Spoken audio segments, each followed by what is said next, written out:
Hello everyone, આજે આપણે video ગુજરાતીમાં બનાવીશું કે જેથી કરીને ધોરણ 12 પછી જે છોકરાઓ જે બાળકો પાસ થયેલા છે એમને ખ્યાલ આવે કે આગળની એડમિશન પ્રોસેસ કઈ રીતે હોય છે. બરાબર, તમને બધાને બી ખ્યાલ છે કે કોવિડ-19ના લીધે જે થોડી એડમિશન પ્રોસેસ, જે ગુજસેટની એક્ઝામ થવી જોઈએ એ બધામાં ડિલે થાય છે. પણ જો નોર્મલ બધી એડમિશન પ્રોસેસ કન્ડક્ટ થતી હોય તો એ કઈ રીતની હોય છે અને કઈ એક્ઝામનો ઇમ્પોર્ટન્ટ રોલ હોય છે એમાં. તો ફર્સ્ટ मैं आपसे बात करूँगा. ફર્સ્ટ આપણે વાત કરીશું એડમિશન એલિજિબિલિટી કે બોર્ડ અને એના મિનિમમ રિક્વાયરમેન્ટ. જો આના ઉપર મેરિટ ક્રિએટ નથી થતું પણ આટલા પર્સન્ટેજ મિનિમમ તમારા થવા જોઈએ, તો એમાં બોર્ડ અહીંયા મેં લખેલું છે આ બાજુ, અને આ બાજુ PCMના થિયોરી માર્ક્સ લખેલા છે, અને આ બાજુ અહીંયા minimum PCM theory plus practical. હવે જુઓ કે જનરલી શું હોય છે કે મેથ્સ અને ફિઝિક્સના માર્ક્સ કમ્પલસરી કાઉન્ટ થતા હોય છે. કે માનો કે તમારે આ ટોટલ નથી થતું તો એ લોકો ઓપ્શનલમાં શું કરે છે, કમ્પ્યુટર સબ્જેક્ટ ઇન્સ્ટેડ ઓફ કેમેસ્ટ્રીની જગ્યાએ એ લોકો શું કન્સિડર કરી શકે છે, કમ્પ્યુટર. મતલબ તમારે આ જો ક્રાઇટેરિયા સેટિસ્ફાઈ ના થતો હોય તો એ કમ્પ્યુટરના માર્ક્સ વધારે હોય છે, બધાને ખબર છે કે એ માર્ક્સ વધારે જ હોય છે. તો આરામથી આ ક્રાઇટેરિયા તમારો ફૂલફિલ થઈ જશે, એ મને ખ્યાલ છે.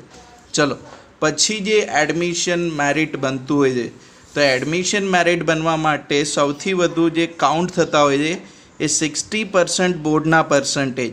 ધ્યાનથી સાંભળજો, 60% બોર્ડના પર્સન્ટેજ અને 40% ગુજસેટના પર્સન્ટેજ કાઉન્ટ થતા હોય છે. આના સિવાય કઈ કોલેજમાં JEEના કેટલા કાઉન્ટ થાય છે એ હું તમને હમણાં इन्फॉर्म करूँ છું. ठीक है, तो ये अभी समझ में आना सबको कि 60% आपका बोर्ड और 40% आपकी गुजसेट. अगर आपको LD में जाना है, ठीक है, आपको बिरला विश्वकर्मा महाविद्यालय वल्लभ विद्यानगर जाना है, ठीक है, VGC चांदखेड़ा जाना है, सेक्टर 28 गवर्नमेंट इंजीनियरिंग कॉलेज जाना है, ठीक है, GSET वल्लभ विद्यानगर जाना है, DDIT Dharam Singh Desai university institute of technology Nadia जाना है, ठीक है.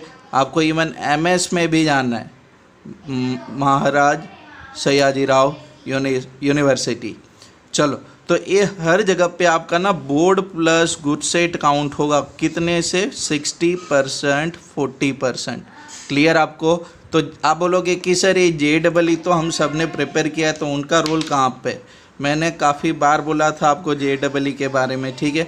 और घनी बार तमने कीधुं હતું કે JEE વિશે, તો એ અહીંયા જોઈ લઈએ કે JEEનો રોલ કઈ કોલેજમાં કેટલો છે. યાદ રાખો, તમારું જે મેરિટ માર્ક્સ બનશે એડમિશન માટે એ 60% બોર્ડ અને 40% 40% गुजसेटના बेस ऊपर बनसे. क्लियर? इसलिए मैं आपको हर बार बोलता हूँ कि गुजसेट आपकी कंपलसरी एग्ज़ाम है. चलो फिर नेक्स्ट. तो देखो यहाँ पे college name, board GUJCET and JEE mains. तो यहाँ पे आपकी ये जो बोर्ड गुजसेट है, मतलब कितनी इनटेक ये कॉलेज की बोर्ड प्लस गुजसेट से फिलअप होगी, ठीक है, और कितनी JEE मेंस के ऊपर फिलअप होगी.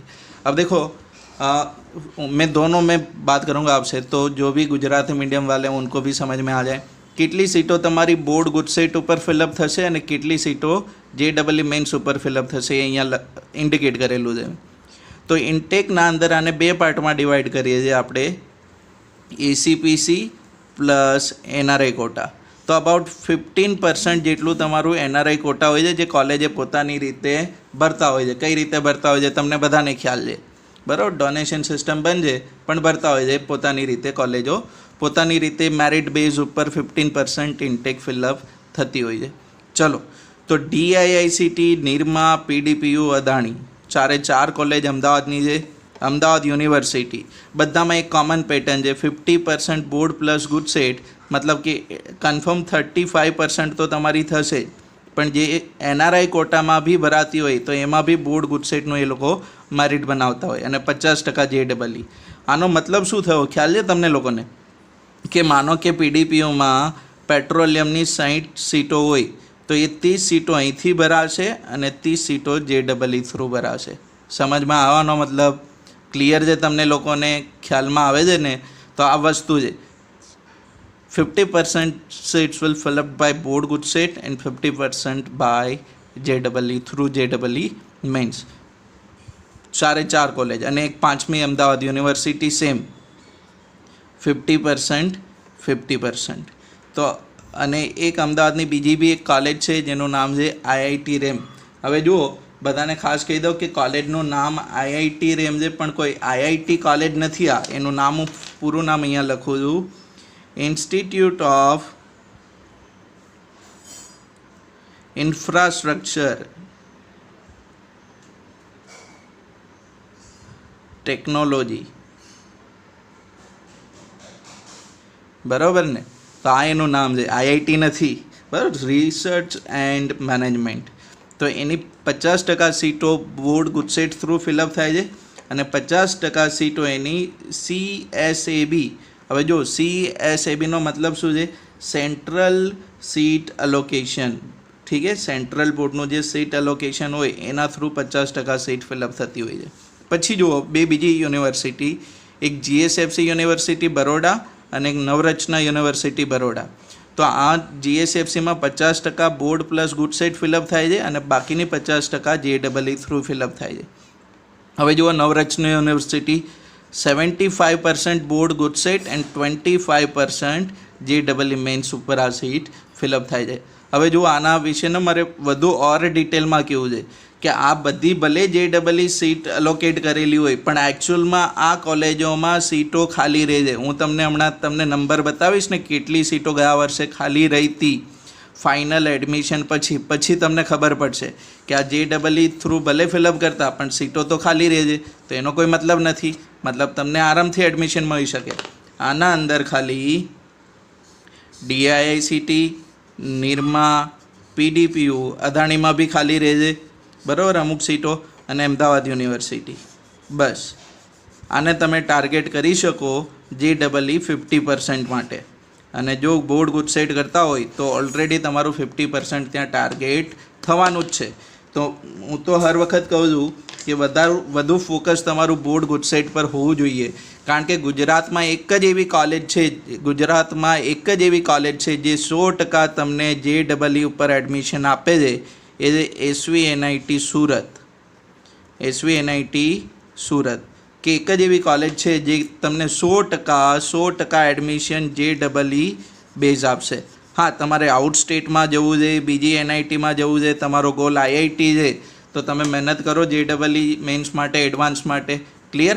પણ જો તમારે LDમાં એડમિશન લેવું હોય તો JEEની કોઈ જરૂર નથી, કારણ કે LDમાં JEE ઉપર 0 સીટ ફિલઅપ થાય છે, બધી બોર્ડ ગુડ સેટ ઉપર ફિલઅપ થાય છે. બરાબર, હું તમને હજુ ગાઈડન્સ આપું છું. અહીંયા આ બધી કોલેજનું અલોકેશન છે. હવે આમાં બી 50%નો જે રેશિયો છે. હવે આ જે JEE મેન્સ અને બોર્ડ ગુડ સેટ ઉપર સીટો ભરાઈ છે આ બધી કોલેજોમાં, આના સિવાય જો બીજી વસ્તુ, આના સિવાય બધી કોલેજોમાં બોર્ડ ગુડ સેટ, કોઈ બી કોલેજ લઈ લો આના સિવાય, આ પેપર ઉપર જેટલી બી કોલેજ લખેલી છે મેં, આના સિવાય કોઈ બી કોલેજ લઈ લો તમે, આખા ગુજરાતમાં બધી કોલેજોમાં બોર્ડ ગુડ સેટ ઉપર સીટો ભરાઈ છે.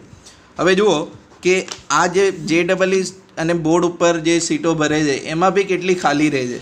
તો આ એક્ઝેક્ટ મેં ડેટ લખેલી છે, 9th ઓગસ્ટ હતી શાયદ, 9th ઓગસ્ટ 2019. મતલબ કે એડમિશનનો સેકન્ડ રાઉન્ડ થયા પછી કે અમુક છોકરાઓએ જે કોલેજમાં રિપોર્ટિંગ ના કર્યું હોય, ફીસ ના ભરી હોય, કેમ કે એને બીજી કોઈ કોલેજમાં જવાની ઈચ્છા હોય અથવા તો સીટ ખાલી રહી ગઈ હોય, તો એવી કેટલી છે. તો અદાણીમાં સિવિલ ઇન્ફ્રાસ્ટ્રક્ચરમાં અને ઇલેક્ટ્રિકલમાં, તો સિવિલમાં 9 સીટ એવી ખાલી રહી હતી અને ઇલેક્ટ્રિકલમાં 18 સીટ ખાલી રહી હતી. એટલે જ હું હંમેશા કહું છું કે જ્યારે બી એડમિશન રાઉન્ડ હોય તો એના લાસ્ટ રાઉન્ડ સુધી વેઇટ કરવું, તમને સારી કોલેજ મળી શકે છે. ક્લિયર. હરેક રાઉન્ડના અંદર પાર્ટિસિપેટ કરો, ઇવન તમે રીશફલમાં પાર્ટિસિપેટ કરો તો બી સારું છે કે કદાચ કોઈ રિપોર્ટિંગ ના કરે કોલેજમાં અને તમને સીટ મળી જાય. હવે સીધી વસ્તુ છે કે આ 9 સીટ ટોટલ ખાલી નહીં રહી હોય, એ રીશફલમાં ભરાઈ ગઈ હશે અથવા તો વેકેન્ટ કોટામાં ભરાઈ હશે, પણ જ્યારે ડ્યુરિંગ એડમિશન રાઉન્ડ આટલી સીટો ખાલી રહી હતી, એટલે આ એક પોઈન્ટ નોંધવા જેવો છે તમારે લોકોએ. ક્લિયર. કોઈ ઉતાવળ કરવાની જરૂર હોતી નથી. અને અત્યારે તો બધી કોલેજમાંથી ફોન બી આવતા હશે તમને એડમિશન માટે, કોઈ ઉતાવળ કરતા નહીં. પછી જુઓ પીડીપીયુમાં, તો પીડીપીયુમાં આઉટ ઓફ 120 18 સીટ તમારી વેકેન્ટ રહી હતી આફ્ટર સેકન્ડ રાઉન્ડ સિવિલના અંદર. અને ઇલેક્ટ્રિકલના અંદર કેટલી વેકેન્ટ રહી હતી? 24. આઈઆઈટી રેમ, હવે મારે આમાં કશું કહેવાની જરૂર નથી, તમને બધું દેખાય જ છે કે 60માંથી 14 વેકેન્ટ રહી હતી. જો આ બધી કોલેજો JEE પર એડમિશન આપે છે, બરાબર. ઇલેક્ટ્રિકલમાં 18 ખાલી રહી હતી, મિકેનિકલમાં 7 સીટ ખાલી રહી હતી. ક્લિયર? આઈઆઈટી રેમ મણિનગરમાં આવેલી છે. પછી જુઓ જીએસએફસી, તો જીએસએફસીમાં કોમ્પ્યુટર ખાલી રહી હતી 9 સીટ. હદ થઈ ગઈ કે કોમ્પ્યુટરની સીટ કોઈએ રિપોર્ટિંગ ના કરાવી હોય.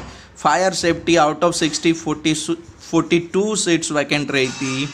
મિકેનિકલની 44 સીટ વેકેન્ટ રહી હતી આઉટ ઓફ 60. અગેન મેં આના ઉપર કીધું હતું કે કઈ રીતે એડમિશન થાય છે જીએસએફસીમાં. 50% બોર્ડ ગુજસેટ, ક્લિયર, 50% JEE. પછી જુઓ નવરત્ન યુનિવર્સિટી બરોડા, સિવિલમાં આઉટ ઓફ 45 42 વેકેન્ટ રહી હતી. 60 આઉટ ઓફ 60 21 વેકેન્ટ રહી હતી. ઇલેક્ટ્રિકલ આઉટ ઓફ 30 28 વેકેન્ટ રહી હતી. આઈટી 22 વેકેન્ટ રહી હતી. મિકેનિકલ 39 વેકેન્ટ રહી હતી. હવે તમે વિચારી જુઓ તમારા માટે કયું અગત્યનું છે. એટલે જ હું કહું છું કે હજુ ગુજસેટની એક્ઝામ થઈ નથી અને ફાઇનલ એડમિશન માટે આ કોલેજો સિવાય હવે આ જે કોલેજો JEE અને નીટ ઉપર JEE ઉપર એડમિશન આપે છે, બરાબર. જો એમાં બી આ વેકેન્ટ સીટો રહેતી હોય તો તમને કોઈ એવું નથી કે એડમિશનના ચાન્સ નથી. 110% એડમિશનના ચાન્સ છે. અને અમુક કોલેજો તો એવી છે કે બેટર છે તમે LDમાં જાઓ, બોર્ડ ગુજસેટ ઉપર બીજી કોઈ સારી કોલેજમાં જાઓ. હજુ નામ સાથે કહેવાની જરૂર નથી, પણ તમને દેખાય છે કે આટલી જો સીટો વેકેન્ટ રહેતી હોય તો એના કરતાં તો GSET સારી કોલેજ છે, બરાબર. LJ છે, ઇન્ડસ યુનિવર્સિટી છે, ત્યાં જઈને તમે વધુ સારી રીતે લર્ન કરી શકશો. અને એ ખ્યાલ છે મને, તમને કોઈ ડાઉટ ક્વેરી હોય તો તમે મને પૂછી શકો. તો હજુ કહું છું કે તમારો ટાઈમ નથી ગયો. બોર્ડ ગુજસેટ થશે તો સારા માટે છે, તો તમારું 40%નું જે વેઇટેજ છે એ તમારું વધી જશે. તો બેટર છે કે હજુ બી તમે બોર્ડ તો થઈ ગયું, પણ ગુજસેટની પ્રિપરેશન હજુ છોડશો નહીં, ચાલુ રાખો. 40% કાઉન્ટ થાય છે મેરિટ રેન્કમાં, બરાબર. અને સારી કોલેજમાં એડમિશન લેવું જરૂરી છે. બહુ બધી કોલેજો છે અત્યારે, ઘણા બધા લોકોને કોલ બી આવતા હશે કે એડમિશન આપી દઈએ. તો એ લોકો પોતાની મેનેજમેન્ટ કોટા પ્લસ NRI કોટાની સીટો ભરશે, બરાબર. કોઈ ACPC થ્રુ એડમિશન પ્રોસેસ હજુ ચાલુ થઈ નથી. તો આ વસ્તુનું બી ધ્યાન રાખજો. ક્લિયર? તમને કોઈ બી ક્વેરી હોય, કોઈ બી ડાઉટ હોય તો તમે મને પૂછી શકો છો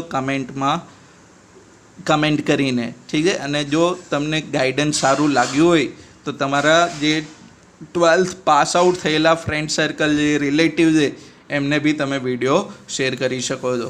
thank you, bye, have a good day.